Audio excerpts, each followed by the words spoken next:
Do.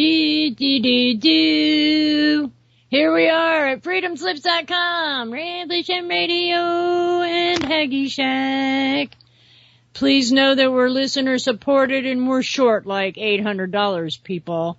Come on. Yeah, we know how life is treating us, but don't you want to have our shows on? We need those donations, so please go to the homepage. Revolution Radio, I think it's... Anyway, there's all kinds of home pages, but you'll find us, I'm sure. If not, go to my Mona Raddler Facebook page, and you'll be able to find it, because I'll put the link in there. The link in there. Welcome, Mr. Lenny Time and Bridgette Lyn. How are you, folks? Hey. Hey, great. Great to be here with you today. Yeah, how's the weather out there? Weird. You go to, yeah, we got some really funky cloud pictures yesterday.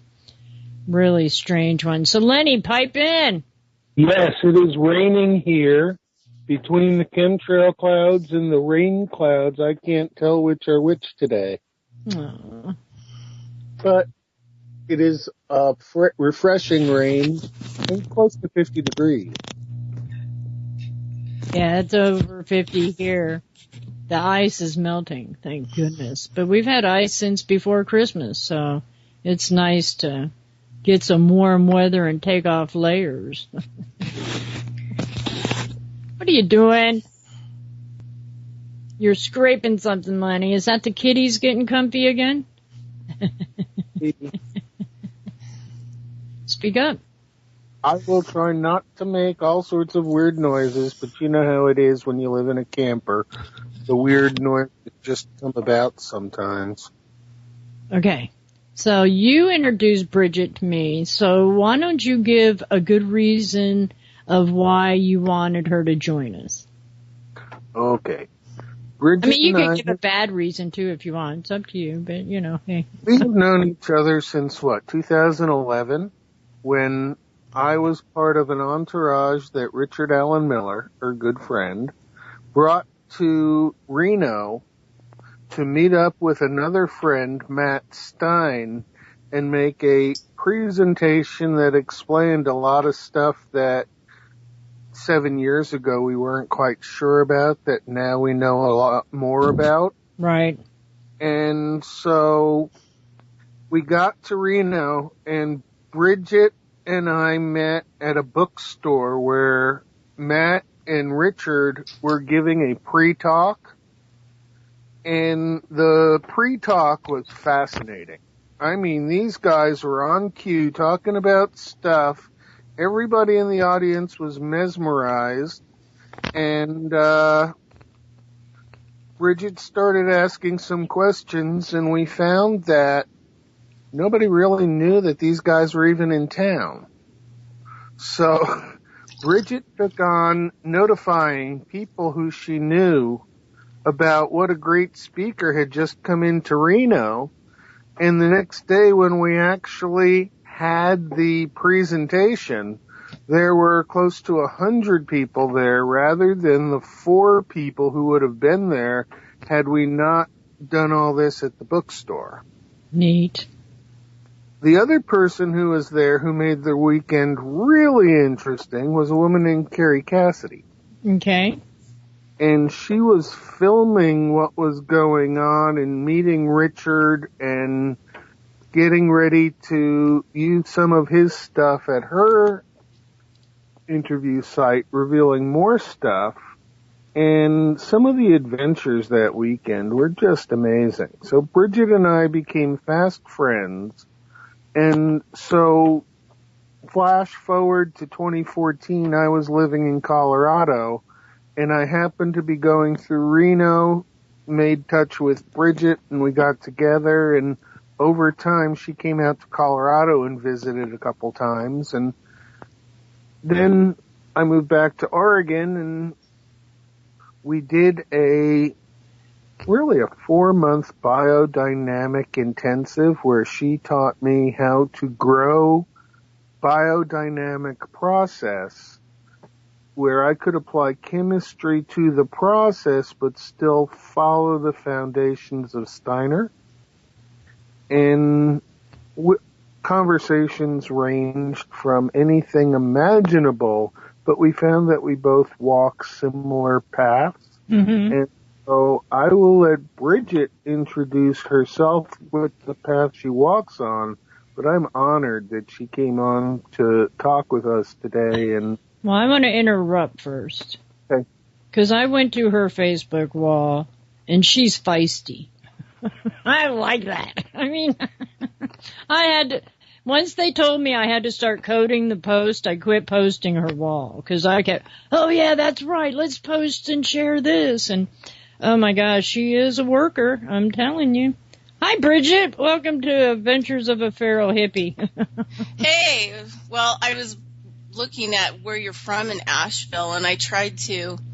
In 2014, I went on what was like a 5-month vision quest. I started out with 10 days of ceremony with an amazing Shoshone medicine man named Bobido in Sandpoint, and then I ended up going all over the United States, and I tried to go through Asheville just because I've heard so many really amazing things about Asheville and your community there and how amazing they are, with like every kind of amazing farming, herbalists, and activism, and all kinds of stuff in Asheville. Yeah, it's the unbuckled belt buckle of the Bible Belt. The unbuckled buckle. That's funny. You can't say that 3 times, and I'm amazed that I said it straight. Yeah, I know, me too. But as a herbalist and a tarot reader and astrologer, when I got here, there's just packed full of them here. So it was kind of interesting to get somewhere, and it's a lot of generational things, because I'm the elder part, and you don't always want to hear the elder part.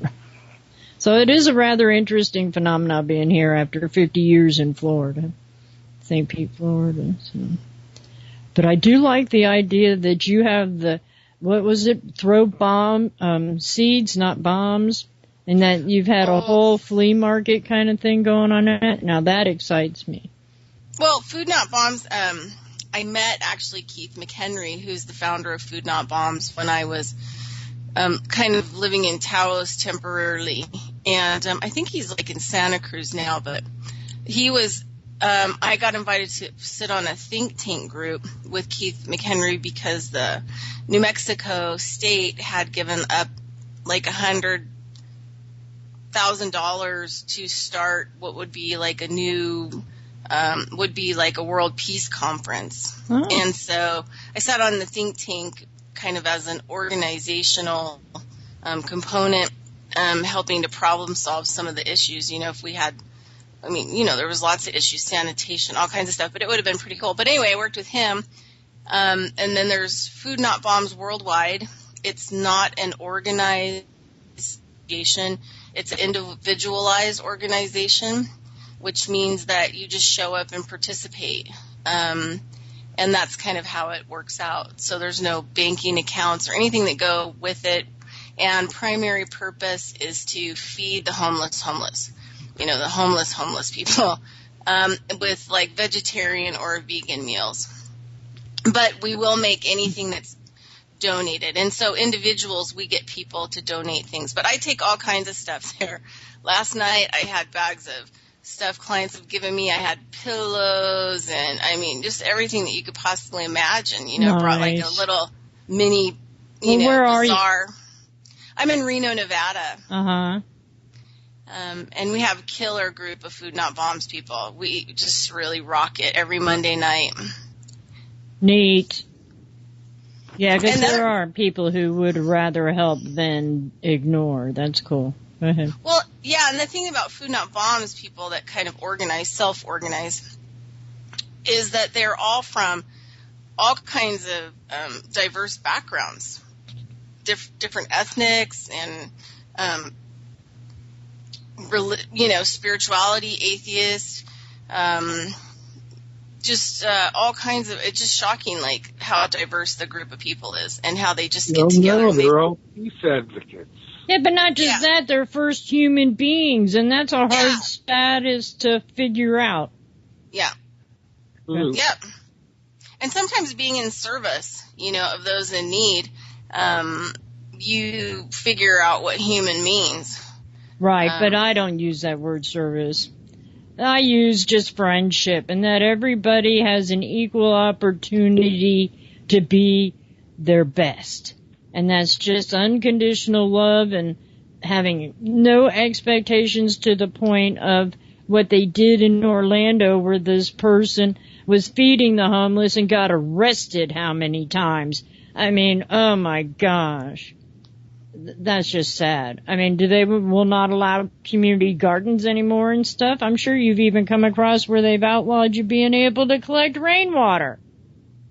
Yeah. Well, I mean, the thing is that when the documentary came out, Farmageddon, in 2008 or something like that, that really started to show people, like, the war that was being waged on organic farmers and biodynamic farmers, where they were just going out and saying that people's, animals had diseases and they didn't, and just shoot them on sight, and take all the stuff, from their farms and their land, and that kind of stuff's still going on. Oh, yeah. I've heard stories where, like, food fests, and they had all this leftover food, and they were going to give it to the homeless. Oh, darn if the ones, they came in, the establishments, the Uber Goobers, I don't know who exactly they were, but the authorities of their nature anyway, came in and poured bleach all over it. And it was close to a good ton of food by 40 vendors. Wow. You know what I mean? And then they're just gonna bleach the food. Like, what the heck kind of sense is that? And then you're going to put that bleach in the landfill? What's that going to do to the rest of the ecology? There is no thinking terms on those a-holes. Yeah, we had a farm here in Nevada, kind of more northern Nevada, that I heard about.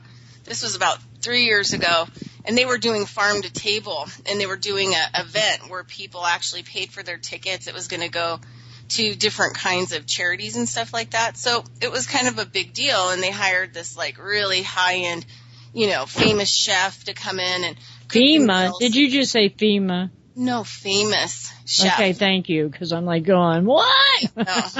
Anyway, so they had this party, people bought tickets to have farm to table, all the food was coming off the farm. This famous chef was going to be cooking it, and they were going to be delivering it to table, so it was all on the farm. And the agriculture department of the state of Nevada actually went there right when everybody was getting ready to be seated for this dinner gala. They basically pointed them off in the other direction, off the property, and they basically told the farm that they weren't allowed. They didn't have the proper permits and licensing. So here are these on animals. their own property. Yeah, and think about how many animals they slaughtered of their own animals, to make the meals for this event, and all of the produce that they picked and everything. And that all that ended up going into a dumpster. The agricultural department brought a dumpster, and they made them throw all of it in. It was like such a disrespect of the food, disrespect of the farm. And the thing is, they don't have, the agricultural department doesn't really have any say on people's individual land. Well, they shouldn't, but look what BLM did to Bundy's. Yeah, but now they're totally off, and it looks like they're going to file a lawsuit. I was just reading this morning that everything, because it came out in the state of Nevada, because I call Nevada the cabal state. Oh, I thought Colorado was, but go ahead. No, well... or is Colorado just the transportation part? Okay. Well, yeah, Nevada is, they gave it to the mafia a long time ago.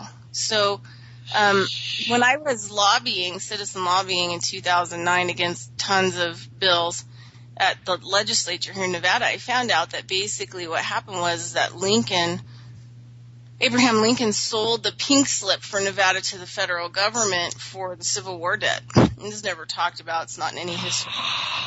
So I once thought that man was a good president. I've just really learned so many things these past couple years. Really, he sold out Nevada. Yeah, for the Civil War debt. So then if he sold it to the government and the mafia's got control, then wouldn't that make the government mafia? Oh. Well, yeah. I mean, well, I just had to say it. I know. Well, what government isn't mafia? You got the Now Russian you've gotten mafia. us all in trouble. Say that again, Lenny. Now you've gotten us all in trouble. You connected one too many dots. That's okay. That's the way it goes. Yes, dear. So anyway, what happened was that Nevada is the only state that doesn't have its own separate constitution. Oh. All the other states will say something like the state upholds the rights and protects the citizens of Nevada, of our state, period, end of story. That's our state job. But Nevada doesn't say that. It says that it adopted the federal government, laws and upholds the federal government laws and, basically took the federal constitution as its own constitution as well. So we don't really have a separate state where we actually have lawmakers who some try to do the right thing for the people because none of them work for the state of the people of Nevada. And this is like this long kind of, kept secret about what's going here. So if you have to get if you get in trouble and you have to get like a state given attorney, they can only negotiate your guilt. Even if you're innocent, they can't negotiate you in any other way in the state of Nevada because, it's all criminal. And if you wanted to sue the state, you couldn't just get an attorney in the state to sue the state because you have to actually sue the federal government because the federal government owns and operates Nevada. So nobody ever really fights anything big here because it would cost way too much money to get a federal attorney. Well, I kind of think that that's gone on a little too far. It's gone on way too far. So the good thing is that this Bundy case really starts to show because he's being tried in Nevada courts by a super corrupt Nevada judge, and all the things that they found that they withheld, like all these evidence. Right. And so now Nevada, hopefully people will start to really see what's going on here. Yeah, it should be equality, and none of the feds should be in part of any kind of state legislation, no matter what. But they'll use the policies of Republican and Democrat and all the old ways that they think instead of changing the whole system. And I'm not talking Tea Party and stuff. I'm just talking people, humans. That's why you do everything on human scale, that's for certain. In Oregon, 53% of the land is federally owned, and it's managed between the Forest Service and the BLM. And so the people should own the land within their own states, but the states don't have the ownership. So I currently think that it's time to quit the charade entirely and figure out a new form of governance.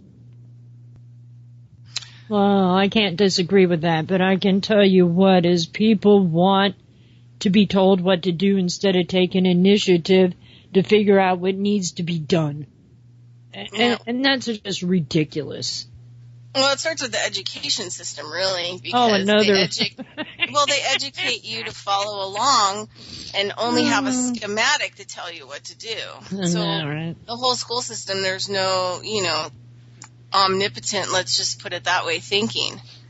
It's all, like I have to find somebody to tell me what the correct answer is or what to do or to help me figure out how to build it or whatever else is going to happen. Yeah, they hardly understand that they could go to a book and look it up themselves. They've removed books, Lenny. You know that. They're not giving out the pertinent information. If I didn't have a lot of Xeroxes on things, those books are gone of all those young, early pioneers who wrote down the information. Like Jethro Kloss and Steiner and all those other ones. And how many times were those books even outlawed? That you weren't allowed to have the truth of the information behind the process of existing. Go ahead. Yeah, so, and Steiner was murdered in, 1922. He was poisoned because they didn't really really like his information. Well, because it wasn't just information. He knew about what they were doing by changing the 3D laws, by not allowing us to be equal footing with their Mason stuff. They're doing magic. We can do magic. And until we give ourselves permission to use the earth energies, which is magic, if people really look a little harder, you know, and I'm only saying it for simple terms because that's the terms I can use at this time, and that we have to give ourselves permission to delve into the occult. It's not a negative. Only your intent is the negative, and their intent has been to reverse everything that is living and organic to death and synthetic. White and black have a lot deeper meaning than most people give it credit for. And there's a white occult and a black occult, and the deeper you go, the deeper you find that it's all a yin-yang. But there's not a duality. It's a trinity. Because there's always that place on the edge where it's neither one nor the other, but it's still there. And we all have because of intent. Because you have the cause and effect, and then the third for Trinity is the intent. That's in my review, anyway. So what other adventures, Bridgette, have you been on? We're going to come up to the first break in a minute or so, but you can consider thinking about it or whichever. But, yeah, how do you survive the knowing all the facts behind what's against us and still put a smile on your face and unconditional love in your heart? That's an interesting question for her. Well, everything used to stress me out, but it doesn't stress me out near as much anymore. My teacher, Bovido, I've had a lot of really good, amazing teachers, especially many that walk the red road, but it's all just about not worrying about it and showing up. It is what it is. It will be what it will be, but you can't define that till the moment that you confront it or approach it. Or be it witnessed, right. So there's no need in, so that's kind of like how I handle things. And it's taken me a long time to actually grasp that as an internal system, to just allow everything to be the way that it is, do my part when I can, when I meet it on my path, and do my best. And that's all that I can do. And so it makes me a lot happier, I mean, I do. Well, because I think you probably stopped using the word no and started saying yes. Yeah, I'm still a little defiant. well, being conscious and being able to communicate and however anybody else sees you, if the facts are the facts, how can that be defiant? Well, I mean, I'm still a little bit defiant about. Oh, you still heard what I said. Well, you be defiant by yourself right now, because we got to. So we'll be right back. Go ahead and mute, and we will have, and then we'll come.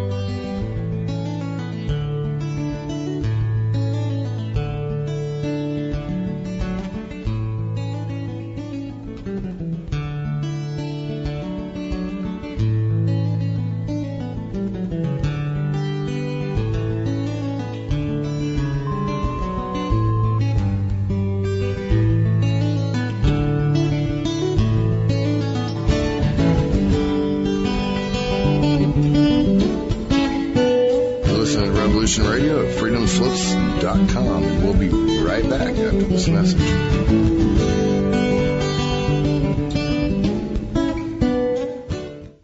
What the heck is the Truth Jihad? Hey, I'm Kevin Barrett, host of Truth Jihad Radio. Federal prosecutors, Department of Homeland Security agents, and curious passersby often ask me, just what is this Truth Jihad thing anyway? Well, everybody knows what truth is, but jihad is a misunderstood term. Jihad means effort or struggle. The greater jihad is the struggle to be a better person, while the lesser jihad is the struggle to defend the community. Prophet Muhammad, peace upon him, did say that the best jihad is a word of truth flung in the face of a tyrant. And that's what we do here at Truth Jihad Radio. Every Friday, 8 to 10 p.m. Eastern, 5 to 7 Pacific, right here on Revolution Radio.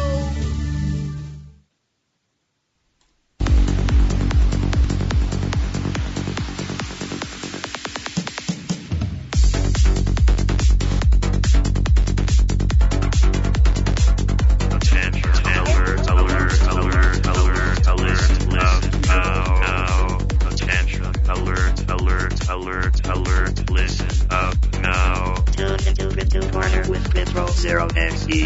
917. We talk about decentralization and then annihilation.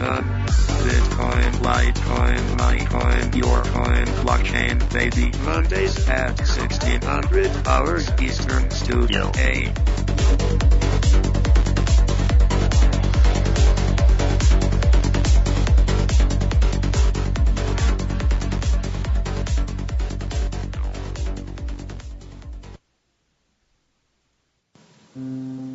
We live in a world where children are most often unprotected and preyed upon in the most horrific ways. Children who grow up to tell their stories. It is time for the world to listen. My name is Veni Kocius. I am a cult and child abuse survivor turned thriver. From religious abuse to abuses enacted in the youth reform system to abusive government-funded programs and more, I am bringing you trauma survival stories which the mainstream media rarely covers. Support freedomslips.com and tune into my show, Survivor Voices, every Sunday at 6 p.m. Eastern Time, 3 p.m. Pacific Time. And remember, whatever you do to the least among you, you do unto yourselves.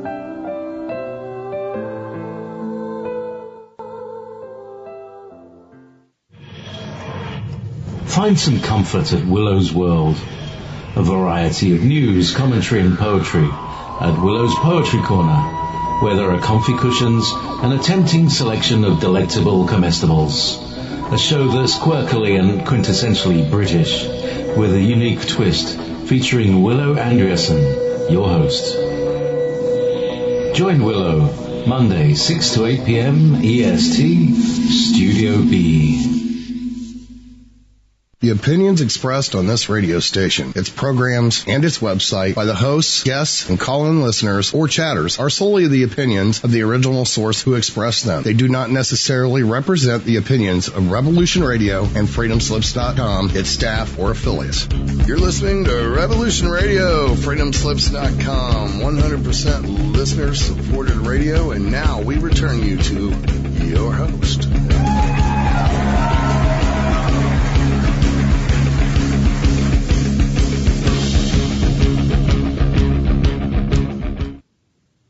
Back in the day, host was male and hostess was female. Look where we've come. 2018 is going to be one of those years of really gaining certain consciousness of what's leaving and what's coming up. What do you mean nothing is random? Explain yourself, Lenny. It's the sequence of events that take place that set us off to where we end up getting to. Uh-oh. And during the break, it was one of those things where some of the conversation led to an incident that somebody else popped up on a Skype screen. And, well, those things don't come at random. No, but where it's going, but we're attracting good intention from the universe. Oh, yeah. So I'm happy to sit back, listen, and occasionally pop in. You have a bell? You're going to ring it first? No, I'm fine. No. We're all just allowed to be here, huh, Bridgette? Yeah, well, yeah. Relax. So we don't want to be here anymore, no. Oh, well, but a lot of people have been there and they haven't gone, so we don't always get what we want. Yeah. Well, I think it's, for me, a lot of it has to do with the practices, shamanism practices, so that you can elevate yourself to like the fourth attention, and then that way you can take your body with you and walk between worlds and come back here if you feel like it or not. So what are the other three attentions? Well, they're all basically what they do is they take you from, like individual state or, separatist state, and your brain, both lobes or sides of your brain are separated. So a lot of the work just takes you to being able to, Carlo Castaneda talked about some of it in his Art of Dreaming. Mm-hmm. and just kind of becoming more and more conscious in your dreaming world. So that way, eventually, you don't have your night dream and your daydream. You have one dream happening simultaneously. Because there's there's power. If you can go into your daydream and have more control of it from, the left hemisphere perspective, which rules the day world. And then you could take the night dream world where you can kind of fly and go here and go there and bring some of that into your daydream.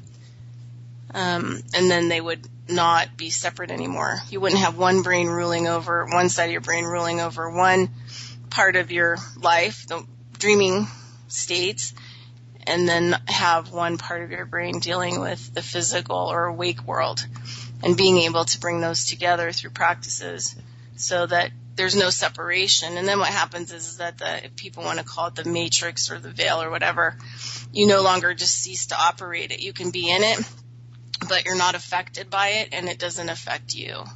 And then that's where the shape-shifting starts to move in. Then you can change yourself into a woman, a man, for whatever purpose you need as you're traveling through some of the time continuums in the dreaming world. Interesting. And then you can get past the whole, I call it the heaven experience, which is, basically a UFO tractor beam. It's complete fraud and lie. It's a holographic computer experience. That's how they trap you, and then they reincarnate you back in. But it would be the trapping of the programming. And once you figure out at a certain juncture that you should be able to use your own self-power with your consciousness and avert that issue. Mm-hmm. Yeah. The thing is that people just have to prepare for that, when the heaven experience comes, so that they're not electronically, spirit captured and held in electronic prison until they reincarnate you back in here. Yeah, that's why Don Juan and them just walked over. The dimension on the other side. F this stuff, man. Oh, those are my favorite books ever. Yeah. Yeah, I really. My daughter. Here, kid, have these.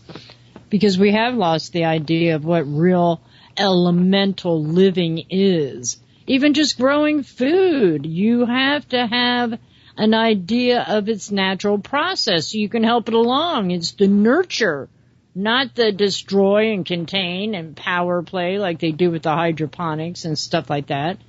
But the way the environment's gotten, it's almost like I want a greenhouse with the hydroponics, because my garden outside didn't do squat last season. Yeah, the sterility. People are starting to see the sterility of the soil. If you get some biodynamic preps, if you can find someone in your area, get the barrel prep and the horn manure prep, stir it, go through the hour stirring process, and then, use a nylon to filter all the debris, and then put the water in a sprayer. You could even make a home sprayer. You could make, you could use some sage or some, cedar branches, and then you put it in the water and fling it around. Or you can put it in a sprayer and spray the area that you want to do, and it will actually, it's so microbial rich. The stuff in the barrel prep will actually eat radiation. They're doing like a huge international study right now on the barrel prep. And these are all preparations that, Steiner brought forth. Because I have no idea what you're talking about. To me, it sounded like you said barrel. Yeah, barrel preparation. So you got a link? Yeah, I can send you. Let me write that down. Well, because then I can put it in chat. Yeah. Got it. Yeah. So let me see if I can find something here. Anyway, so basically the story is that. Rudolf Steiner was educated, and his focus was on nutrition and plant medicine, anthroposophy, medicine, plant medicines. And he was approached by, some European farmers, about what was going on, at the turn of the century. Because they were already starting to see results of the industrial complex, on the soil and the seeds and the land.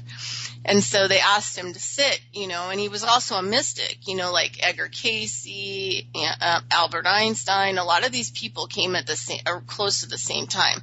where they were all brilliant. They all had big, PhD degrees. They also were mystics, and they pulled a lot of information out from the stream. But they say that Rudolf Steiner saw 500 years into the future of what this planet was going to look like. And then he created the 8 agricultural lectures, and then all the plant medicines or preparations that we make were created during that time. And so the barrel prep is a preparation, like a compost preparation, that people that have biodynamic farms make, because a lot of this stuff takes room and space, and you have to bury it under the ground. And so if you're close to a biodynamic farm, you can look up in your area. I'm sure you guys have one for sure. You can actually buy preparations and bring them back to your house, and then we call it stirring, where we basically structure the water for 1 hour. We stir it counterclockwise, then we take it through chaos, and then it goes into, the other direction. And we do that for 1 hour to bond and structure the preparation, or the barrel prep or horn manure, into the water. And then after stirring it for 1 hour, then it has so many microbial organisms in it. It's just mind-blowing. And you literally can spray it on your soil, and boom, this next year when you plant stuff, you will have a jungle, and you'll have to fight it off with a machete. But it turns out that in Russia's become the #1 biodynamic country because of Chernobyl. And they're actually using the barrel prep with huge success in treating the soil, the animals, the grasses, the area with the barrel prep. It's actually eating up the radioactive material. Well, because you just put structure into it, because that's what shungite does. It takes a negative and puts it positive. And what you just did was, like you said, you made it alive, and then you calmed it down. Yeah. That is really cool. I've been a horticulturalist for 40 years, and I never heard that. Oh, well, the thing is that America doesn't really have schools. I mean, I went to the Rudolf Steiner College in Sacramento. They closed after 30 years this last May. I know. Well, because they're trying to stop the truth of the facts of the reality of how much power we have to make this work. Yes, we're at the edge, but come on, we still have the power in our consciousness to want to make it better. Yeah. Steiner was with me on the reading of the metaphysical stuff. I saw stuff come alive. It changes you harmonically. You're Steiner? reading his stuff, yeah. Oh, yeah. Yeah, no, there's this guy named, on the West Coast, our biodynamic superstar was Dennis Klochek, and he specializes in charts for farms all over using, biodynamic astrology. Interesting. To tell them if there's going to be drought, what kind of sun stuff, what they have to prepare for, blah, blah, blah, blah, blah. Anyway, he would do these he would do these incredible meditations, usually at our winter meeting, the B-Dank winter meeting in Northern California.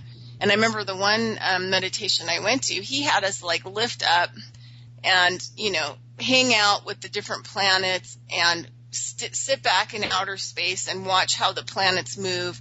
And he took us through this whole incredible meditation that when I came out of it, I had about 2 weeks of major shifting, because my perception went from being here standing on the earth to, hi, I'm looking at all the planets in the universe where I live, and I'm watching how they operate, how they interact with each other, kind of a thing. So, well, because they each do have their own harmonics and influences. I don't care what anybody says.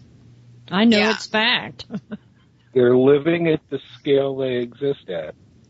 Aren't we all? Yeah, basically. All right, I found a link to it. Hold on a second. But that's really, because I'm a big composter. I would lecture on herbs. That was my biggest horticulture thing. And being a female in a male system did not work for me. And so they even closed our herbal society and gardens at the Cooperative Extension Service. And that was back in the 90s. That's how far back, if not further, like you said, they were really upset about the way that the industrial farming was becoming. Yeah, well, this was at the, early 1900s. Mm-hmm. And, so that's, and the other thing too I was going to tell you goes back to an earlier conversation we had, was that the people who originally got the books from Rudolf Steiner, once he, downloaded this information, the 8 agricultural lectures and all the stuff that we're going to need in order to be able to live on planet Earth and be able to eat. So that's what he downloaded with these preps and how to fix the soil and everything else. But the original books, I think it was German. There were German farmers that had the original books, but it was that the church would have seen it as witchcraft. Right, so they burned it. Yeah, they had to hide these, Steiner books and then use the practices and everything else and try not to let any of the religious organizations see them because they're doing everything by astrology, certain kind of astrology, and they're doing, they're burying stuff in the ground, herbs and making, kind of magical. When I went to biodynamics school at age 40, I took to biodynamics really easy because it was just like a lot of the shamanism work that I had learned, it wasn't really any different. So it's respecting the system. Well, yeah, and leaving it better, spending your time. Isn't that the understatement of it all? Yeah, being of service, all my relations, just like the native path, how I. Oh, I do. I'm Iroquois and Irish. Yeah, so I loved biodynamics. I loved going to school. I loved interning on the farms. I loved everything about it, and I still do. I try to do it in urban settings now. It's a little bit more difficult, but anyway, you just do the best you can. Oh, so it's a bucket, because when I thought barrel, I was thinking like one that they do stuff in, you know what I mean? Beer and stuff like that. Yeah, well, the barrel kind of means that it goes into kind of a wood box in the ground. So, and then it has a lid. So it's kind of a securely kept compost, but it has a relationship with the soil so the microbes can come up and interact with it. But it doesn't get open or exposed to the environment like other compost. Because, that's interesting. That's almost like sewage or septic tanks. No, it's a lot more drier than that. But well, yeah, because only we flush the stuff into there. Mm-hmm. That is an interesting system I never thought of doing. And I do believe in the dark for the compost, but do you put processed foods, like cooked foods or everything? Fats? Everything, dead animals. We put anything that is of interest. And the big thing is in real traditional compost, they're sealed in straw. They're standing forms. And they're sealed with straw because Steiner takes us to creating an organism. So it's an organ with a membrane, and the straw is the membrane around it. And so it's like a stomach digesting. Oh, that's way cool. Yeah, it's super cool. I want more. I know. To take the compost through the whole process. But you could put a dead animal in there and you won't even smell it. Even if you just put it in there, and then you do a level on there and then put the straw over it, like you won't even have a fly. Yeah, but I like flies. When I don't see flies, I get concerned. Well, but you don't want flies in your compost because, especially in urban settings and other settings, that means that you're losing the benefit. Oh, I get what you're saying. Yeah, so you want to keep it all kind of enclosed. Well, that makes good sense on the compost layering that you're talking about. So you don't stir that at all, or do? No. You don't stir the compost. You just check on it like maybe every 3 weeks, sometimes every 3 months, depends. And then you just take the top lid off. You look at it and you see how well it's eaten the other stuff that's in there. And if anything, you usually water it. So you just water and feed it, and then until that's how you make earthworms too. Yeah, well, earthworms love. See, the biodynamic compost may get a worm, but it will never kill microbes. That's why we have so much microbes in it and so microbial rich, because if the compost gets too hot, it's not being digested. It's basically being burned because you're burning all the microbes, after a certain point. I mean, some people let their compost get way too hot. Right, exactly. And then it doesn't have any microbial richness. And these days, I look at some things differently, like basic silent nutrient is water, clean water, structured water, is microbial richness. Microbes are a nutrient. They need to be in our bodies. They're more like a living organism, but they need to be in our gut. They need to be in our stomach in order for us to, break down and rebuild, like compost, because that's all we really are is a compost. I know, right? And then the other thing is sunlight. And these are nutrients that people don't talk about, but having, been directly involved with, biodynamic processes and made me start to realize, like, we're missing, basically right now, those three nutrients. Everything is sterile because of the chemtrails are sterilizing all the heavy metals. I mean, I think Dane was saying like 12 feet in some places down in the soil. That's why the trees are just leaning over and falling over. So we have to fix those microbes wherever we're at. So even if we just have a house, we should be spraying, and composting for our yard, because that will also, off gas onto our neighbor's yard. You start getting microbial rich in your yard, and then it moves over, and it starts to. I know, right? Work its way, down the neighborhood. But that's cool. Chemtrails are blocking out the sunlight. That's a major nutrient for the soil, for the plants, for us. I know. And then everything's microbially dead. I mean, even if you buy organic produce, it's been so washed that there's no dirt on it anymore, and eating dirt is like a super important Well, it used part. to be, right. I wouldn't allow it these days. When my kids were little, yes, or my children, not my kids. I never owned a goat. Well, but the thing is like, this is a pretty amazing thing. It is. So I like to make soils that or compost, biodynamic compost that people can eat in order to get microbes back into their system. And it comes from this whole philosophy from Israel, I guess. So did you ever hear the story about the guy that did it's called the Maker's Diet? No. I think his last name is Reuben. Anyway, he basically was going to become a doctor. He came from this elite family of doctors on the East Coast, I think. Anyway, by the age of 25, he had like 5 major diseases. And he was dying. He was like 6'5", and he was like 95 pounds. He was basically rotting away. And so his father basically said, if there's alternative people out there or ways to save my son, we'll be open to that. Right, as these really hardcore doctors, we'll be open to looking at information if somebody can save my son. So anyway, these people came forward, these Israeli people, with this black compost, and they use it for eating in order to replace all the microbes in your body so that you don't have disease, because disease is an act of sterility.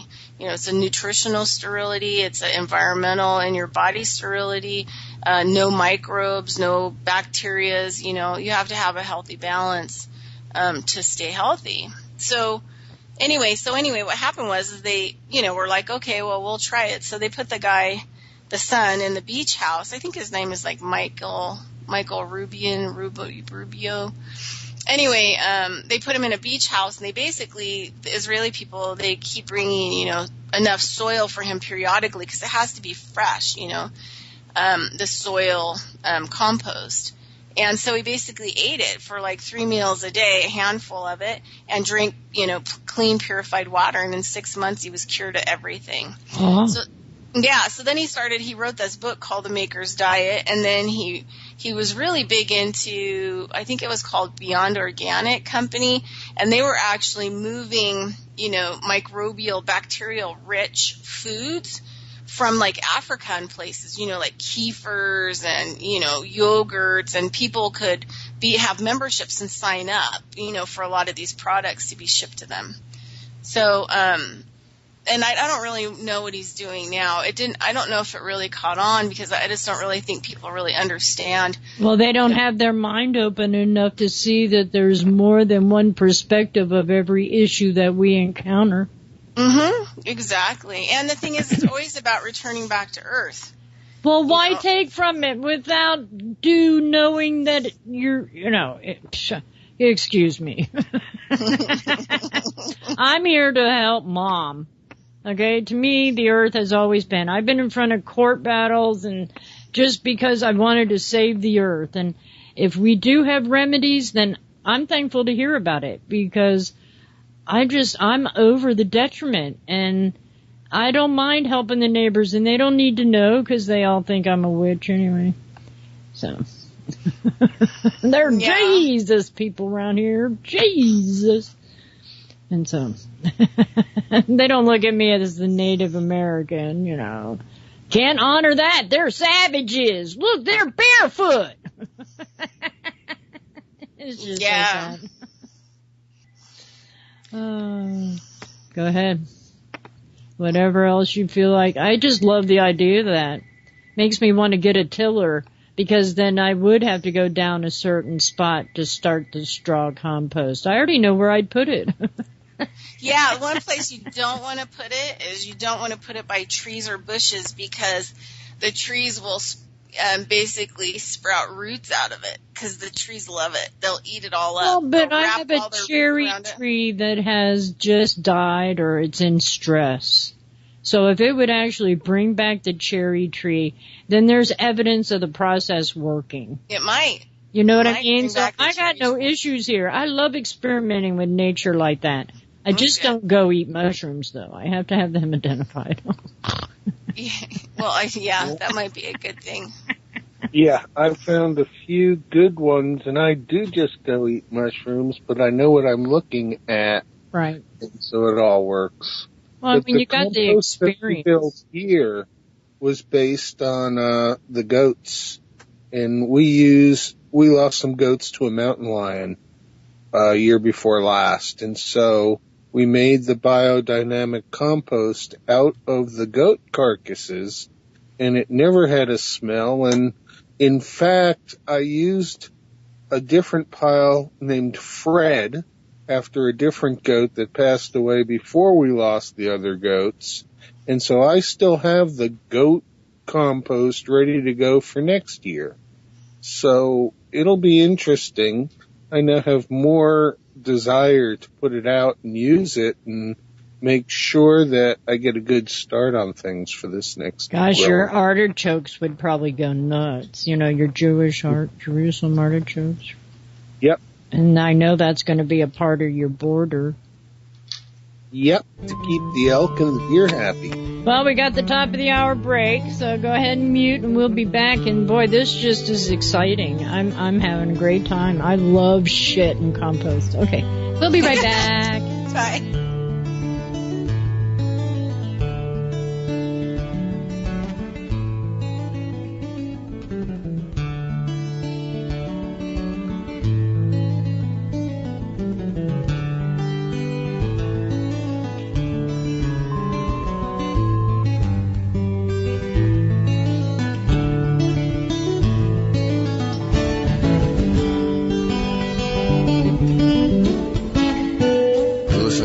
Radio at freedomslips.com, and we'll be right back after this message.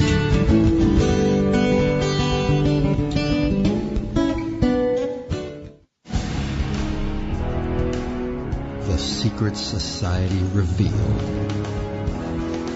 with your host, Joseph Atwell, author of Caesar's Messiah, The Roman Conspiracy to Invent Jesus, and Shakespeare's Secret Messiah.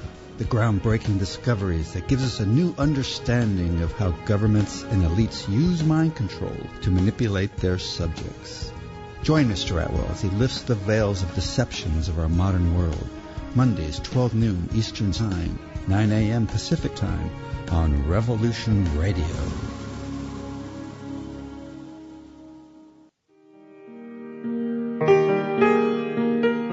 This is Barbara DeLong, host of Nightlight Radio, inviting you to join me on a cosmic journey, exploring a metaphysical montage of spiritual material, covering everything from the mundane to the magical, UFOs to unicorns, and everything in between, including spiritual readings for those who seek enlightenment. Let Nightlight provide you with equal measure of light, love and laughter, insight, wisdom, and inspiration.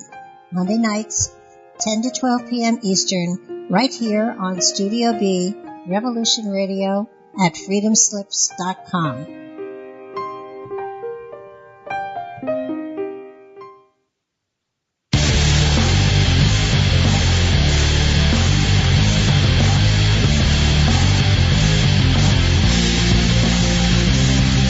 Hi, this is Bo.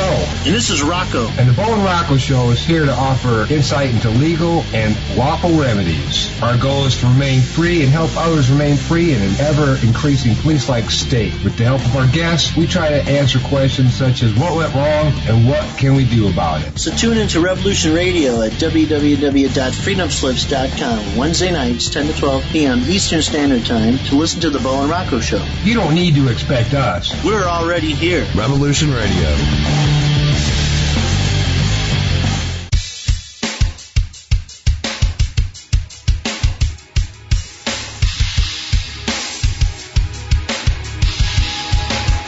Enter into a world unseen on Raven Star's Witching Hour.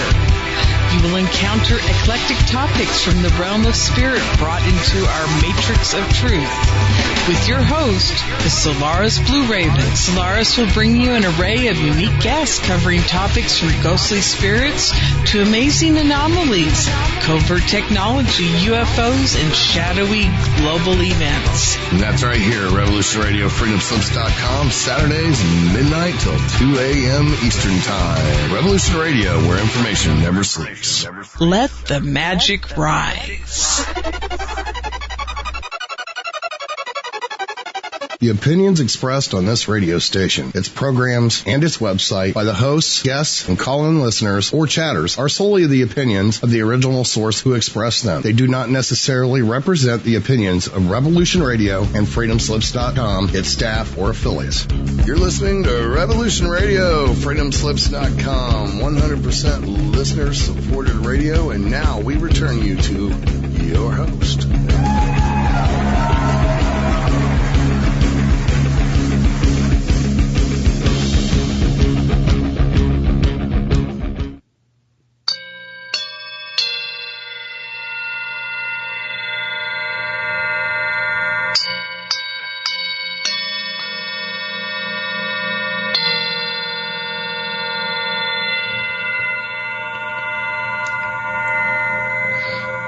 Welcome back. We're here at freedomslips.com, Revolution Radio, and Haggy Shack.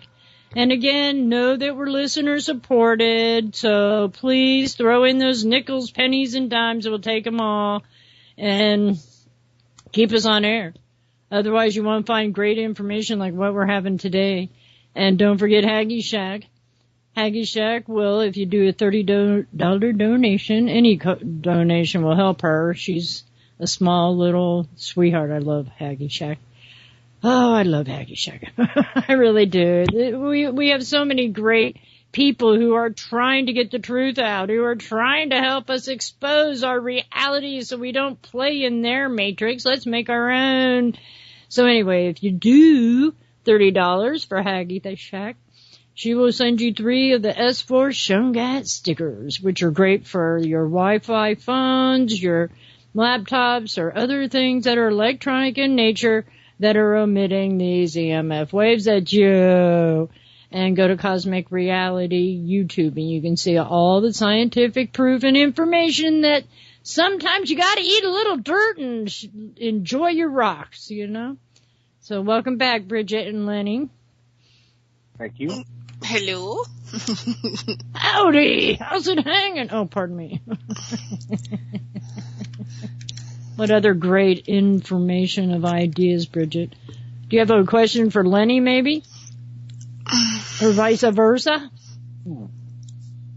Hey, Consequently, so there's not too much that we're not up on. Yeah, but we've got thousands of listeners who might need to hear what is up on meaning. Yeah. Yeah. I've recently taken to using Steemit, which is an alternative universe for bloggers and YouTube posters to get information out. and it creates a cryptocurrency called Steam that is useful to power what you say and can be converted into other cryptocurrencies. Cool. Good way of essentially developing a following for information that you're posting.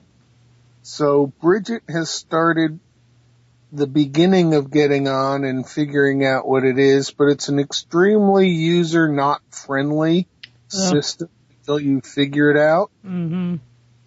And I haven't quite figured it out, but I've made about $100 in 2 weeks of only partially playing with it. Mm. So I'm not upset with it, but if there are listeners who are on Steam It and could come and talk to you about how to get everybody on Steam It, it's a way of supporting all the alternate medias. And if we could figure out a way to get Haggy Shack on Steam It, we could then transfer Steam as a form of payment. Or our Revolution Radio. Hey, they deserve it. Everybody. I love this station. I'm not quite sure that Steam It is the ultimate platform that everybody will be on, but it's taking a good learning curve, and if you learn how to use Steam It, the next better thing that comes out will be easier to learn because you've already had the experience of doing it here. And so I'm one of those people who like to experiment a lot and play games. So I'm sort of introducing myself into the Steam It as a live action role play, a LARP, and asking some questions about some things and discussing time travel. Because after all, if I'm Lenny Time, anywhere I go is time travel, right? Yeah, but I think you're more of the herb time. Are you an antiseptic? Oh, gosh. Oh, I love time. Great for laryngitis, which, yeah, well, that might work. And athlete's foot. Kills athlete's foot. Time is amazing. I love time. I actually like to use it in conjunction with basil when I'm making stews. Well, it's either that or bay leaf. It just depends on if you got meat or not and all different kinds of other stuff like that. But my poor thyme plants froze this year. I've never seen them freeze. Oh. Well, we'll see. I'm so getting excited already for spring, okay? It seems like we're getting a false spring here now. Our Indian summer, so to speak.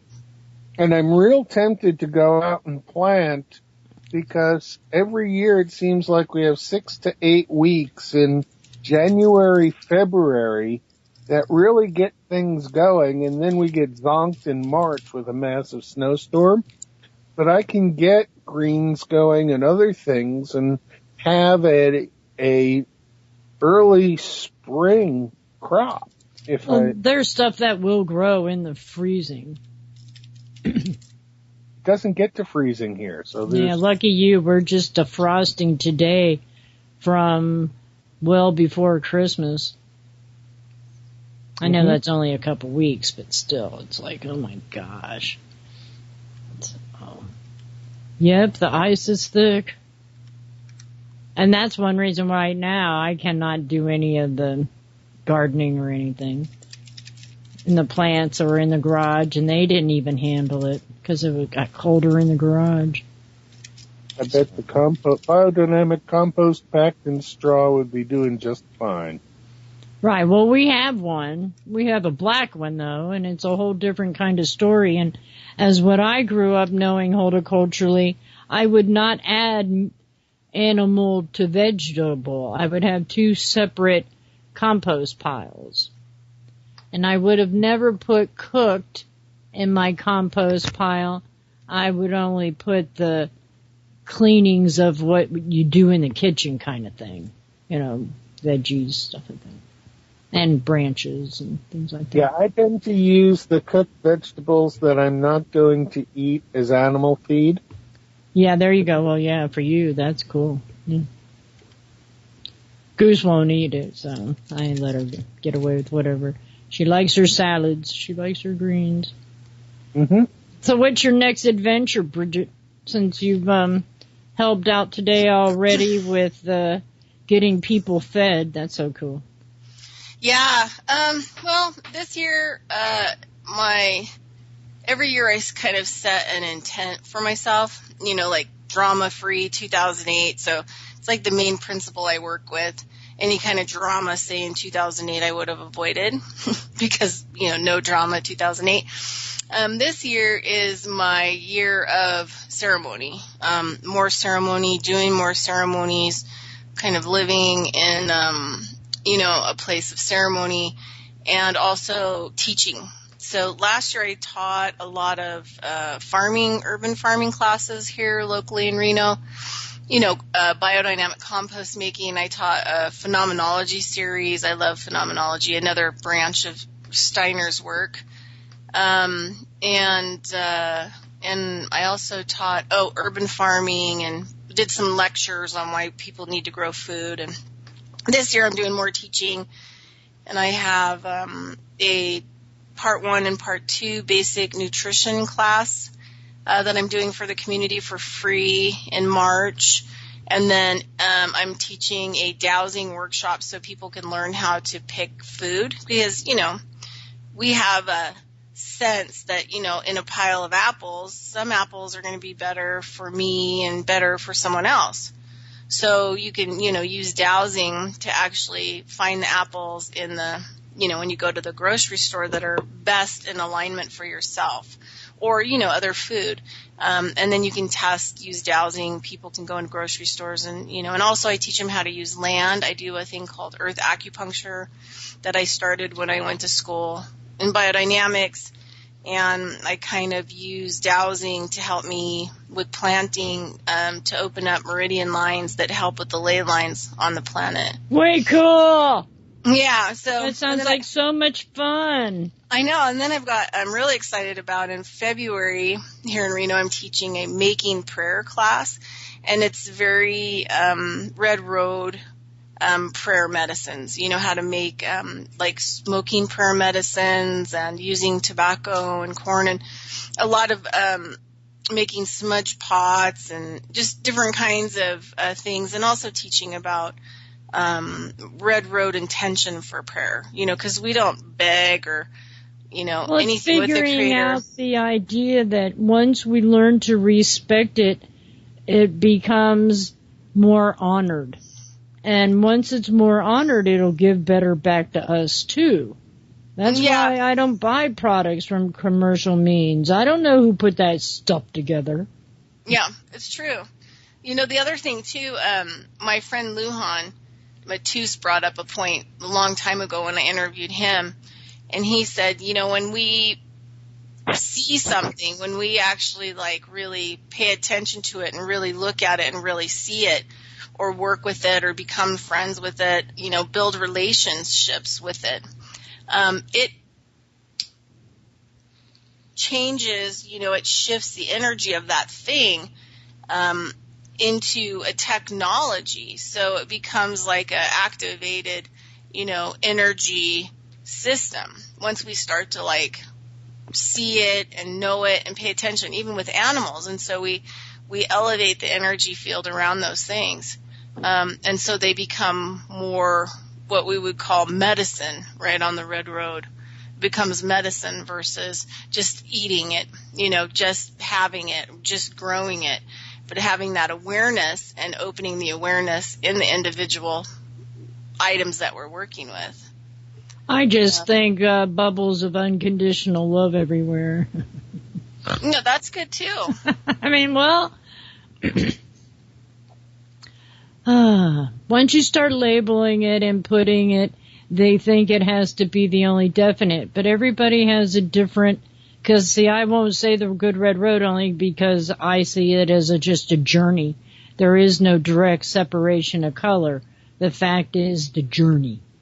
And, I mean, I'm not saying anything against it because I'm Native American and you know exactly what you say when you're saying it, to the idea of the totems, the secrets of the universe talking to us through animals and the environment and other circumstances that occur just because that was our makeup of trying to live the good road, the right road, the road that leads to everybody, not just a single line.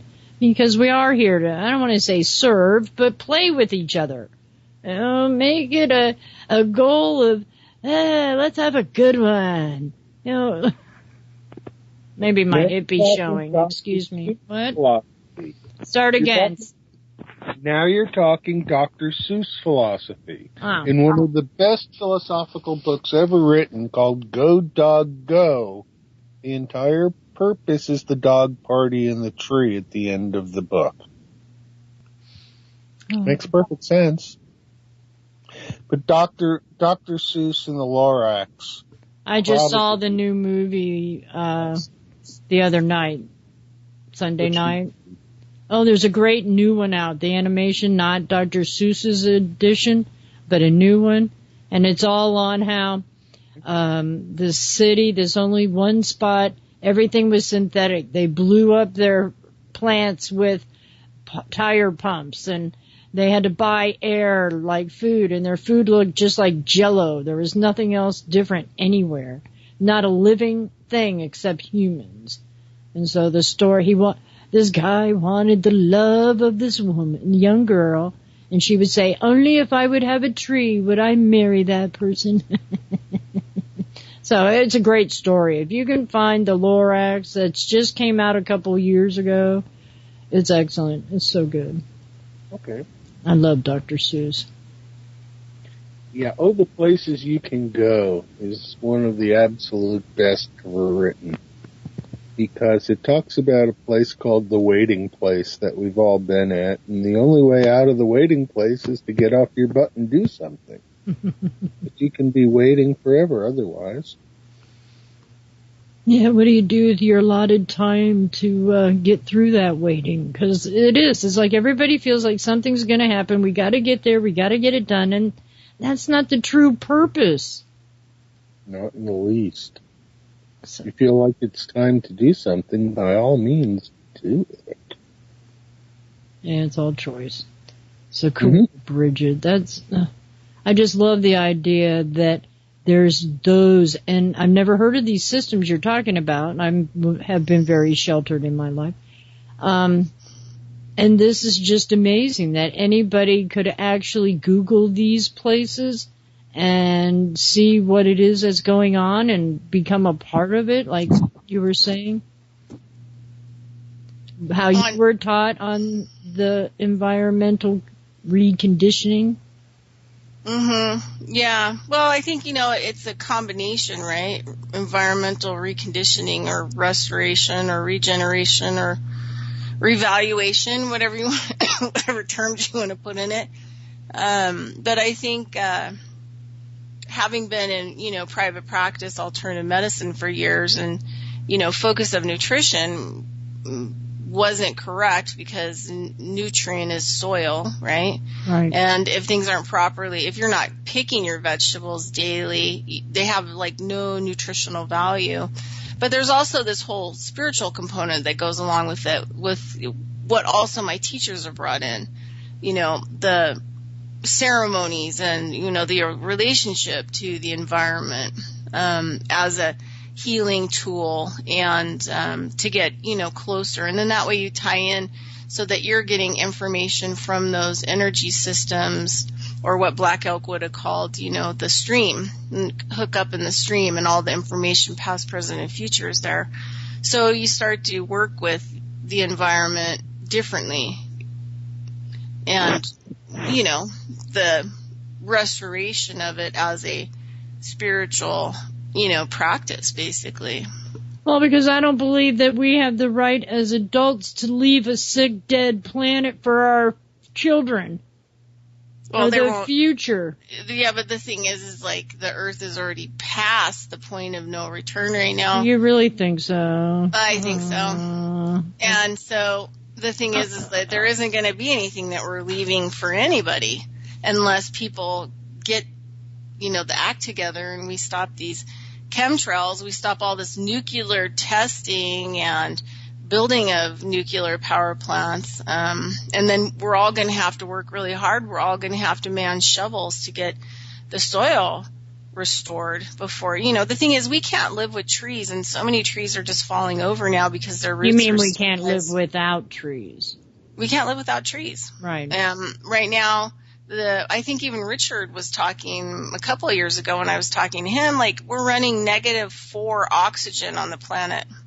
Yeah, the stratospheres have been getting tighter, too. It's been really weird to watch the sky adulterate. Right. So the thing is that the chemtrails are killing all the trees. I mean, here in this area, there's cottonwoods last summer down everywhere, like 300-year-old, cottonwoods, just falling completely over because of the sterility of the soil, and it's killed the roots. So it's killed them, from the base. So the thing is, like, if we don't, and the key is not planting new trees. You can't plant trees in the same thing that killed them. So hey, wait a minute. Ask Monsanto. They've got the answers. And we have no Monsanto here. Yeah. The whole thing is it's not just radiation from nuclear testing. It's the radiation from Fukushima. Well, and the cell phone towers. Well, and you don't even want to go there with me, sugar. The smart meters. Yeah. So that's all radioactive material. That's why I'm shun-guided. Anyway. Yeah. So the thing is like, we're... But every little step counts. Well, I think as in each individual, one of the things that when I work with people, like going back to farming, I always call it a return back to earth. Like that's my work. For centuries and thousands of years, people could elevate themselves, sit in one place and meditate for, 80 years of their life, and then ascend. So it was all a right brain experience, right? It was getting past this world, being in your body, but getting past this world, right, out there. Well, because that was one of the main alternative premises for thousands of years. Now we have no one paying attention to what's going on Earth because they're also they're all learning things that are taking them so far away from what is needed. So their body can't live or be sustained. And I've worked with them. Well, that's the first I've ever heard of it like that. That's rather interesting. Yeah. Can you explain more about how you would work with them and how you could get them relieved enough to find that the transitions are in their benefit? I mean, that's the hardest part to try to get. Well, the thing is, first you have to get to the masters. And so there was back in 2009, maybe, 8, maybe. Anyway, when I was down in San Diego for a while, and I had this Nibian priest who had, lots of PhDs. He was well studied in every religion of the world. Brilliant man. Anyway, he came to me and he was telling me, that he came to see me because he heard about me because he has cancer. He has prostate cancer. And he kept saying to me, like, I don't understand how this could happen because, I do everything correct. I'm a spiritually sound man. I don't really need sleep anymore. I can sit up to 15 hours and meditate, and I travel everywhere, and I do all this stuff, blah, blah, blah, blah, blah.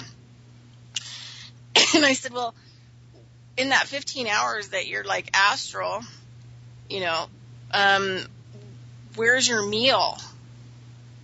Where's your food that you're eating? I mean, because you have two brains, you have to keep the body alive, or you can't do these spiritual practices, which means you can't starve the body. Right. And you have to sleep because most of the way that our biosuit works, what triggers, the organs regenerating or cleaning themselves up is REM, right? That's part of the hard drive program in our system. So if you've stopped the whole sleeping process, I mean, that's fine, but your body is going to kick you out. See, that's where you should do it in your elder years, not your early years. Well, exactly. Yeah, so. But I think all conscious life. In order for them, go ahead.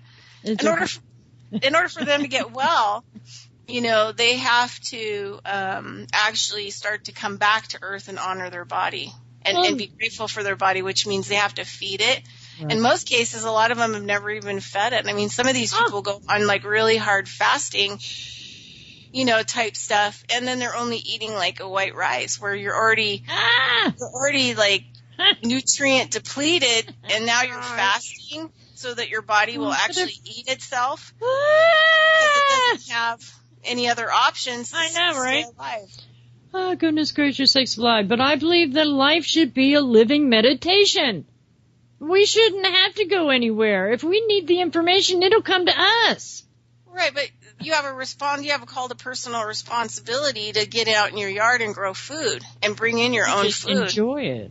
Right. So the thing is like if people ate 25% of their own food 4 seasons, their diet would be so much healthier because nothing they can buy on the market has any nutritional value. So your only choice in fixing the earth, restoring it, helping the plant life, helping the animals, and helping yourself and benefiting your own health so that you can live, 30 or 40 more years. You don't shorten your life. You have to deal with growing food, and you have to deal with how you're going to restore your soil. Well, but the best part is the more that you do in your own place, you're going to have less going to landfills. Yeah. Well, that's the thing is that's why I compost everything. But I bet you don't purchase all kinds of things that you have to worry about landfilling. No, I hate. Oh yeah, me too. I hate that stuff. I'm working on having a combat veteran farm where I'll rehabilitate them into farmers, in America, and that's one thing we won't have. We won't have garbage cans because there won't be anything we will be buying with packaging coming onto the land any way, shape, or form. Because the one thing I hate worse than anything is hoards. Yeah, but what they do is they hold feed really well. Well, they got a tight lid, Anyway, I like the big canisters, the garbage cans, but I get what you're saying. The minuscule of the garbage here is minuscule because we compost everything and we don't bring in products that you need to. I just couldn't live like that. I've been that way for decades. I don't buy products. No, well, I do buy a silver bar of soap with frankincense and myrrh in it, but that's helping some small business, and there's good soap. And so, but I don't use any other except baking soda and vinegar. Yeah. Well, another thing too is shopping habits. Like one of the things I tell people, like since I was the first round in Taos, New Mexico. Oops, I hear break music. Uh-oh. I know we were having too much fun.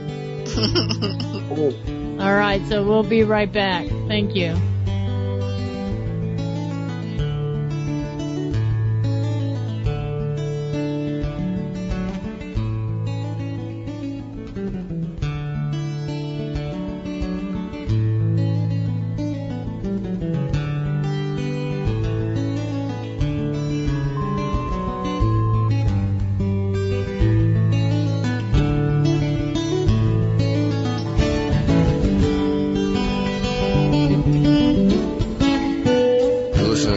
Radio at freedomslips.com, and we'll be right back after this message.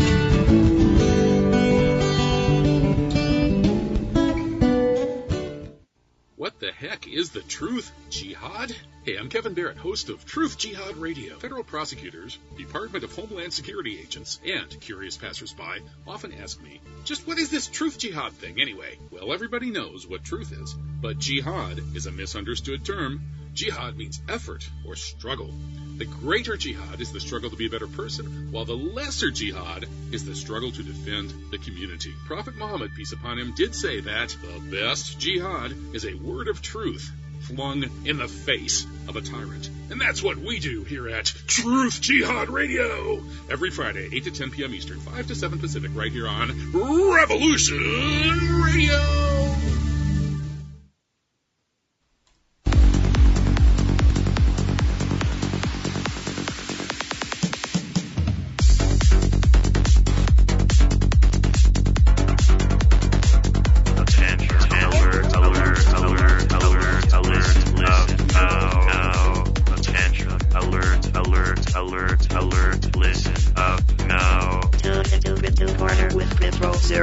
E05173. We talk about decentralization and then annihilation. Bitcoin, Litecoin, Litecoin, your coin, blockchain, baby. Mondays at 1600 hours Eastern Studio A.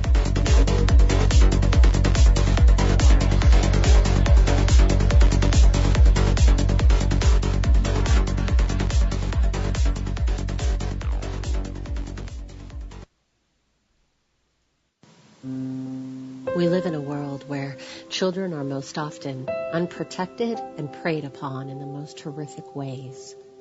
Children who grow up to tell their stories. It is time for the world to listen. My name is Veni Kocius. I am a cult and child abuse survivor turned thriver. From religious abuse to abuses enacted in the youth reform system to abusive government-funded programs and more, I am bringing you trauma survival stories which the mainstream media rarely covers. Support freedomslips.com and tune into my show, Survivor Voices, every Sunday at 6 p.m. Eastern Time, 3 p.m. Pacific Time.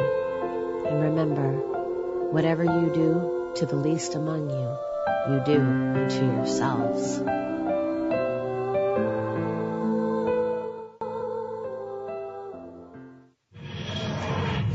Find some comfort at Willow's World. A variety of news, commentary and poetry at Willow's Poetry Corner, where there are comfy cushions and a tempting selection of delectable comestibles. A show that's quirkily and quintessentially British, with a unique twist featuring Willow Andreasen, your host. Join Willow, Monday, 6 to 8 p.m. EST, Studio B. The opinions expressed on this radio station, its programs, and its website by the hosts, guests, and call-in listeners or chatters are solely the opinions of the original source who expressed them. They do not necessarily represent the opinions of Revolution Radio and FreedomSlips.com, its staff, or affiliates. You're listening to Revolution Radio, FreedomSlips.com, 100% listener-supported radio, and now we return you to your host.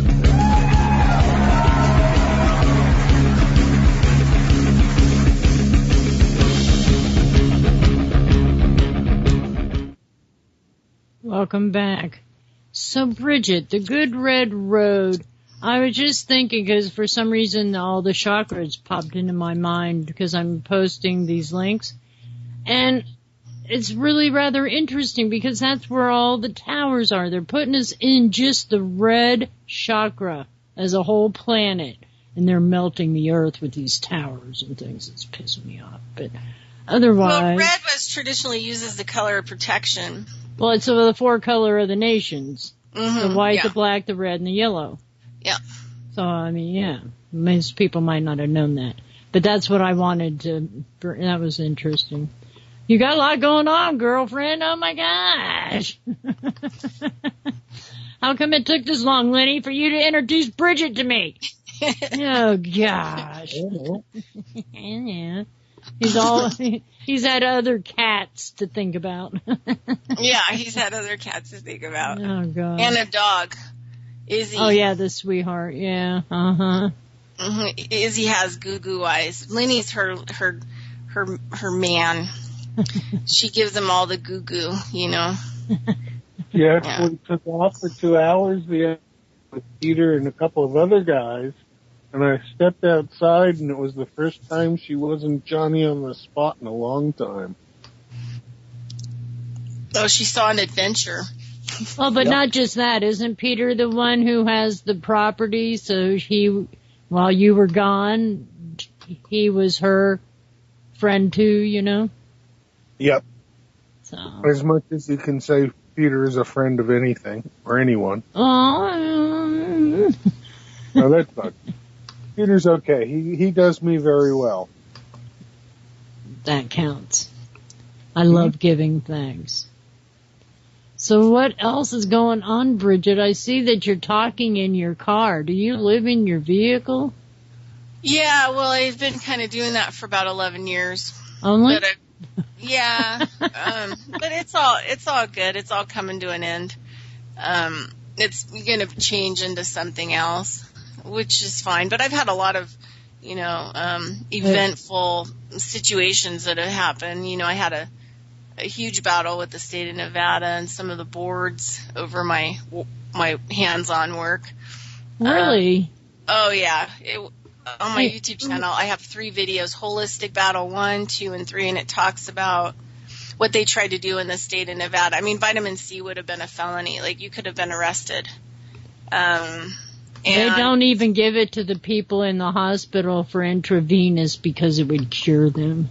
Yeah. It's disgusting. All nutrient would have been underneath the complimentary. So it would have closed like 1,500 supplement stores. You wouldn't have been able to get it even online in Nevada. It was just a big deal to get rid of all kinds of alternative. But anyway, so I had the state and boards waged war on me like 4 times. So it's been difficult going from, I had a private practice where, I was busy, booked 3 months in advance, saw 6 or 7 people 5 or 6 days a week. This is long before I met Lenny, to, being attacked by the state 4 times and losing pretty much all my clientele, colleagues, calling me dangerous, all kinds of different things because I decided to fight. I mean, I'm not going to go to jail over, I'm not doing anything. I haven't done anything just because people get well, So, but anyway, so it's, all that stuff costs money. And if no attorney will pick you up and you can't afford an attorney, it means you've got to learn your own law. You've got to learn law and you've got to educate yourself and you've got to put up your own legal battle. So. For the right of all life, though, that's the thing. Yeah. No, what's good, everything that I do is do no harm. Right. So that's kind of like why, it kind of, all these things that happen when you are trying to do the right thing, educate people, and what happens to you as a result by the system is actually pretty horrific. As a point to extinguish you or discredit you or, make up lies about you or whatever else. And a lot of people go through it, tons and tons of amazing, brilliant, smart people. I mean, Lenny's even been through it. I think he's still kind of battling some of it now. But well, I'm not battling anything. I ignore it for the most part. Well, I know, but you still have like weird things that are happening. Like you had 4 phones that didn't work. True. So, anytime they want to sabotage me, they can, and they do. It doesn't stop me, but it does mean that I have to work my way around what they set up in a system that's becoming more and more less familiar to me. AI. Oh, pardon me. Yeah. Somebody offered me if I wanted to train an AI as a bot so I could have a personal bot to use. It's an interesting offer. That makes me cringe.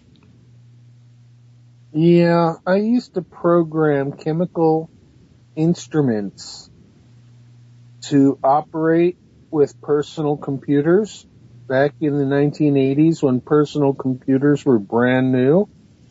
And so I learned to program Unix, which is the base system that Linux uses. And I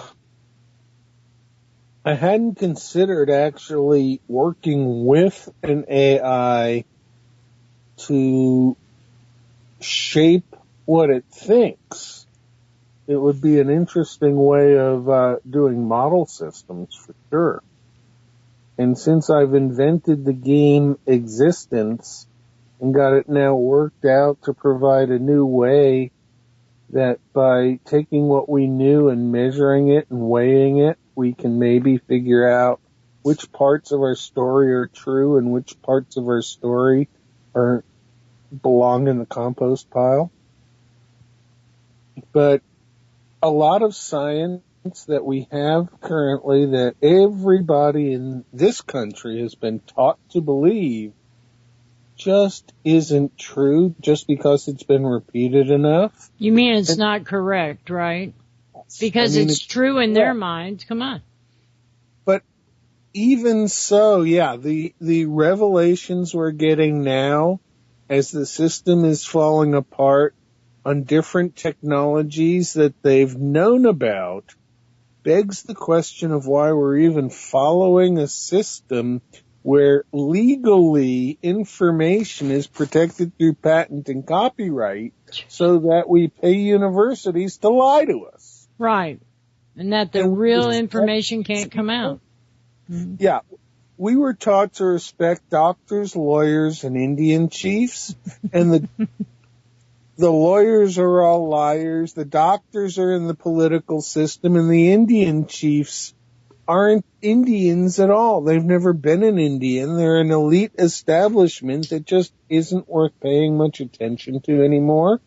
But it requires a redistribution of resource, and that's where people talk jubilee. And to think of how we might have a worldwide jubilee to start everybody off at a base where we can again understand the knowledge that we actually know and correct the stuff that we've been taught because it's self-serving to the so-called masters. It's time to do things differently. Well, what got brought up earlier when we were talking is what came to my mind was Anastasia, the Russian stories, and how she has actually lived such a basic, organic, natural, spiritual life, and just the stories are amazing. I love the Ringing Cedar series. Yeah. And there supposedly is a new book out in it. Within the last year new. I haven't found it yet, but doesn't mean it isn't there. It just means I don't go to bookstores anymore. So it'll show up when it's time to show up because you've read the other issues, right? Yes, I've been through all the other 9 books. Oh my! Culminated in 8.2 actually, because there was 8.1 and 8.2 and not a 9. So now there's a 9. No, now there's a 10. So there's not a 9 in any part of the series because of the 8, 1, and 2? Yep. Oh, interesting. Okay. Life is funny. I mean, we're taught to count from when we're kids incorrectly because nature works on a Fibonacci sequence using the pi ratio and the pi ratio.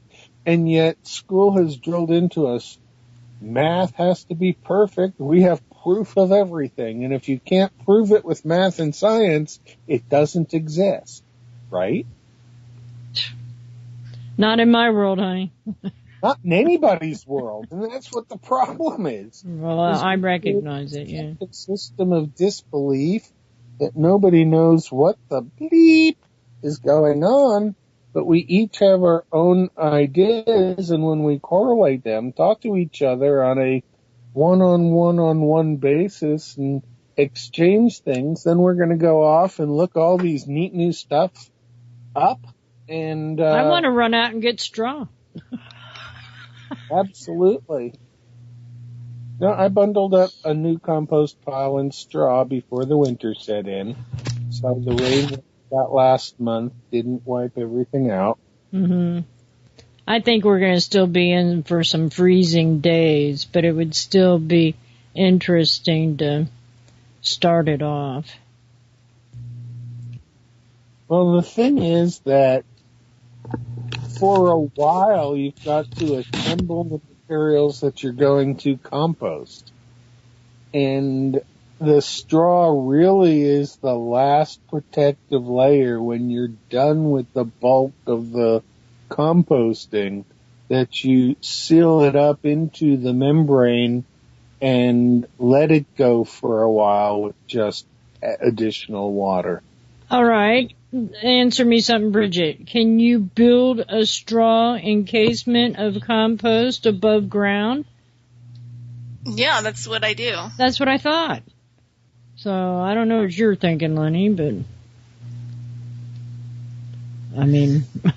Yeah, so the thing is, I put a link there on our news chat, and it has Let's see on the chat link here. And it has a season of compost video biodynamic class that I taught here in Reno. And it has pictures where it kind of shows you how to layer it. So you build a freestanding pile you want it to be like around. You mean like a frame? Yeah, but you build it as you go. So you don't build a frame. You build it as you go. Freestanding. And then you add different layers. And I think they like to do like 40% carbon and 60% green mass. Green mass. So, but you can put anything on it to start it. And you just, you want it to be like around, 4 to 5 feet long and 3 feet kind of wide. And then you just build it up to about 5 feet. And then you just keep adding to it until it reaches a certain height. And then what you do is after that, then you take all the straw off, and what you do is what's called turning it, except for we don't turn the actual soil. So we'll take off the very top part that hasn't been refined into the soil mass of the compost, and we'll take it off and we'll start the base pile of another pile next to it. And then as we dig down, we get down to all the refined compost, and that's what we use to, for whatever we need to make compost tea. And you don't want it to be exposed. You want to have a place where you're going to put this compost right away, because sunlight and air and things like that can destroy the microbes in it. Not all of them, but some. So once you decide that you're going to use your, compost, that's a great thing about these composts is you can keep feeding them, watering them until you have destination for the actual compost. And it's potent and it's strong. It becomes kind of like a black marshmallow. It's so microbial rich and fungi rich. Neat. Crawly things in it. What? Lots of creepy crawly things in it too. And that's the thing is that we're taught, one of my teachers at Steiner College said, with the compost is we make the compost to encourage the microbes to come from their world underneath the ground, right? So our compost has to be so yummy and so delicious that they want to come there and they want to participate. So if we create like some sloppy ass crappy compost, not a lot of microbes are going to want to come in there. Right. It's a big bug buffet. Yeah, it is. It's a bug, worm. And, the other thing, too, is the more worms that you get, sometimes when I have built compost like these in people's backyards, because I try to make them, even if they're in the city, be as sustainable and full circle as possible. And it always starts with compost, because you can use that on anything. You can use it on your trees. You can feed your chickens with it. Everything needs microbes, right? It's a medicine. And then once you have that, but a lot of times, sometimes it's so sterile, because I'm here in the desert also. And so you don't get much humus. So sometimes I have to enable the compost piles a little bit more. I have to go buy some worms, do a few things just to try to get it to start breaking down, because I don't want it to rot. I want it to digest, not rot. Because I don't want the mold and fungus and all that other crap in my compost, I don't want that in there at all, because then if I'm spraying it, I'm going to be spraying mold and fungus. Right. And the compost became too wet or it became too dry. And so if you keep it enclosed and you do it perfectly, you shouldn't have any of those other kinds of problems. Because we want microbes that want to eat the mold and fungus and mold. And those need to come up and participate in the compost. Because otherwise, if your compost gets any kind of fungus or mold, you really need to burn it. Really? Because fungus and mold are deadly to the bio machine. Interesting. Although only in that application. Fungus and mold outside growing in normal ecosystems each have a role in their environment And in fact, the mushroom hunting this year has been spectacular here because the weather's been okay. Right, but it already has the thing is with fungus especially, it already has a structure. So this is something that a lot of people don't really talk about. Okay, so everything in our world grows, except for the stuff that doesn't grow. But most of it, bacterial, microbial, mold, fungus, lichen, lots of different kinds of things, they grow. They can actually adapt into human form. If the conditions, if you don't bathe enough, if you're moist, you're warm, a lot of these things can get onto the body and they can actually start growing. So recently I'm taking anthroposophy plant medicine class, year 2 right now. And a couple months ago we had the discussion of one of my favorite plants that we use in biodynamic farming, which is the horsetail. It's one of the oldest plants on earth. And we use it in order to ferment. So we use it, we mulch it, and then we put it into tea after it's dried, hot tea, and we ferment it for a couple days until it gets fermented. And then we stream it off in a nylon. We put it in a sprayer, and then we go out and spray. It's high in silica. Horsetail is very high in silica. It actually pulls silica up from the depths because it doesn't have leaves, and so the plant doesn't have proper photosynthesis, right? It beads up water, which has high silica in it, like sweat beads on the plant during the day, so that the mirror action gets the sun nutrient into it, and at night the beads of sweat go back into its system, so that's how it gets its sunlight, because it's super old.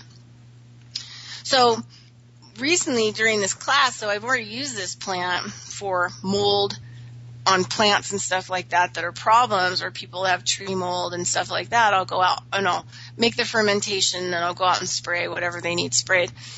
But recently I just learned that it's also used for fungus and mold growing on the body. So there are types of psoriasis and eczema that are actually mold plants that have moved on to the body and adapted to living on you. And so different kinds of things, eating bad foods or eating foods that you're allergic to, or, different kinds of things can make it grow more. And it usually, kind of likes joint areas because we don't really have any antibodies in our joints. So it actually moves onto the skin and starts to live, and you can actually treat it with horsetail compresses to kill that mold, the eczema or the psoriasis.